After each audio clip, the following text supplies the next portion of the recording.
सुप्रभात। बाबा कहते हैं, मेरे प्यारे बच्चे, मैं जानता हूँ तुम्हारा हृदय बहुत साफ है और सबको थोड़ी देर में ही अपना बना लेते हो, सबको अपने जैसा समझते हो। लेकिन बच्चे, तुम्हारे करीब कुछ लोग ऐसे भी हैं जो तुम्हारे होकर भी तुम्हारे नहीं हैं। ये तुम अच्छी तरीके से जानते हो और समझते भी हो, लेकिन सब बातें जो भी होता है ना, खुल के उनके सामने करते हो। और जो तुम अपना दुख उनके सामने रखते हो ना और आंसू को बहाते हो ना, वो उसका गलत फ़ायदा उठाते हैं। समझ रहे हो ना? अपने आंसुओं को इस तरह व्यर्थ मत करो, किसी के सामने मत बहाओ। क्यों इतना परेशान हो? क्या लगता है मैं नहीं हूँ, या मैं तुम्हारे घर में नहीं हूँ, या तुम्हारी सुन नहीं रहा हूँ, जिस कारण तुम उन लोगों से अपनी बातें कहते हो और अपना दर्द बताते हो और अपने आंसुओं को बहाते हो, और उसका वो गलत फ़ायदा उठाते हैं। ये तुम अच्छी तरीके से समझते भी हो, लेकिन फिर भी गलतियाँ कर जाते हो। रुको, उन सब से जहाँ तक तुमने दूरी बना रखी है, बना के ही रखो। भावुकता में इतना ज़्यादा मत बह जाओ कि सब बातें खुल करके सबके सामने रख दो। समझ रहे हो ना? अपनी बातों को अहमियत देना सीखो, क्योंकि दूसरा अहमियत नहीं देगा जब तक तुम खुद नहीं उन बातों को अहमियत दोगे। खुद को पहचानो, तुम क्या हो और तुम्हें क्या लगता है मैं तुम्हारी कोई बात नहीं सुनता हूँ। तुम जब सचरित पढ़ते हो, सचरित का पारायण करते हो और मेरी पूजा करते हो, आरती करते हो, मेरा ध्यान लगाते हो, फिर ये विश्वास क्यों टूटने लगता है तुम्हारा? तुम्हें क्यों लगता है कि मैंने तुम्हारी सब बातें सुनी और आज तक सब बातों को समझा है और हर एक चीज़ दी है, लेकिन आज इस मोड़ पर मैं तुम्हें वो चीज़ नहीं दे रहा हूँ? ऐसा कभी हो सकता है? आज अगर ये नहीं हो पा रहा है तो उसके पीछे का कोई कारण होगा, और वो जब तुम्हारी समझ में आएगा तुम समझ जाओगे। समझ रहे हो ना? जल्दी ही जो तुम मांग रहे हो ना, सब मिल जाएगा। और इस तरह से अपने को कमज़ोर मत समझो, मत इतना दुखी हुआ करो, लोगों की बातें और तानों में मत आओ।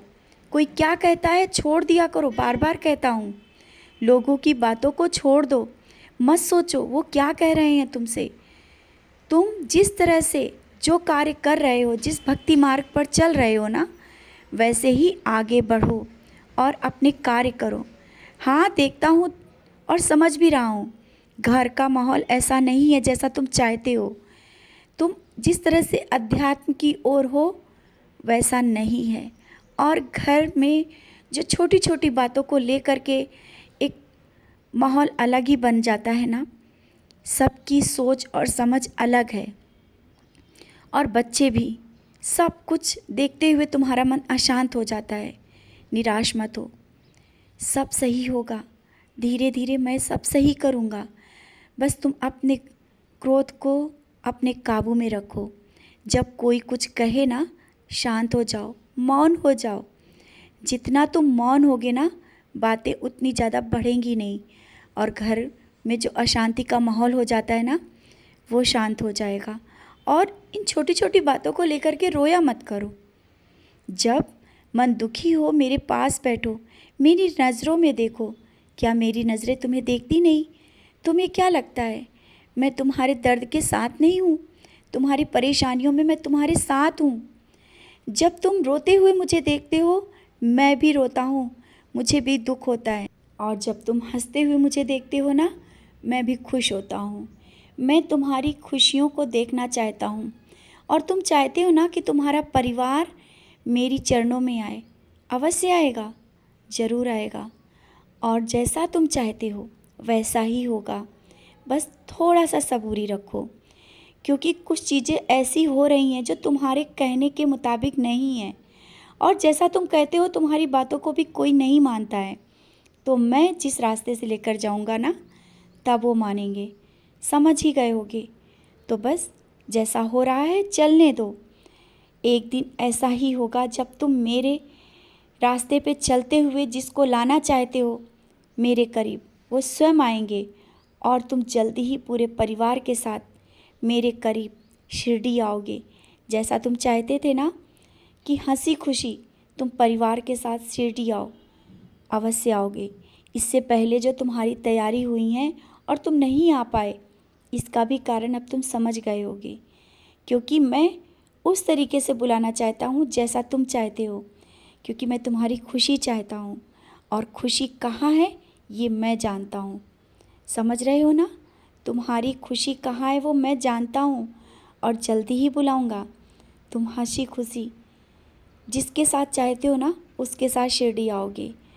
और द्वारका माई में जब तुम मेरे पास आना ना, मुझे देखना, मैं तुम्हारा बेसब्री से इंतज़ार कर रहा हूँ। और आज मैं तुम्हारे घर आऊँगा, मैं तुम्हें आशीर्वाद दूँगा। और देखना, आज घर का माहौल कुछ अलग होगा। धीरे धीरे चीज़ें सुधर रही हैं, ये तुम भी समझ रहे हो और मैं भी देख रहा हूँ। बस समय जो लग रहा है ना, उसका कारण तुम्हें मैंने बता दिया। सब सही होगा।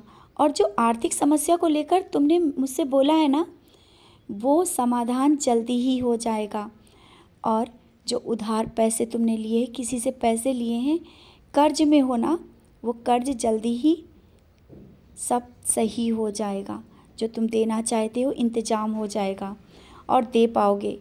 धीरे धीरे चीज़ें सुधर रही हैं, बस तुम सबूरी रखो और अपने कर्म पथ पर आगे बढ़ो। मैं तुम्हें सब कुछ दूंगा, कोई कमी नहीं रखूँगा। हर एक कमी को तुम्हारी मैं पूरा करूँगा, जो नहीं है वो सब दूंगा।